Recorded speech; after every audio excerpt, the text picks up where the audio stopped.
Hello guys, আজ আমি চলে এসেছি আপনাদের কাছে হালকা পাতলা রুই মাছের ঝোলের রেসিপি নিয়ে।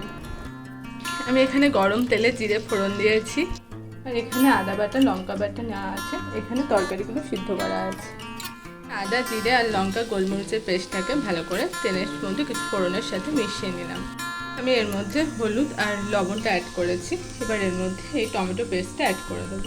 টমেটোর পেস্টটা অ্যাড করে দিয়েছি। এবার আস্তে আস্তে কিছুক্ষণ নাড়াচাড়া করতে হবে। মশলাগুলো খুব গায়ে লেগে যাচ্ছিলো বলে একটু জল অ্যাড করেছি। এবার কিছুক্ষণ নাড়াচাড়া করার পর আমি আস্তে আস্তে এই তরকারিগুলো এবং মাছগুলো আস্তে আস্তে অ্যাড করে দেবো। এবার তরকারিগুলো একে একে আমি অ্যাড করে দিলাম ওই মশলার সাথে।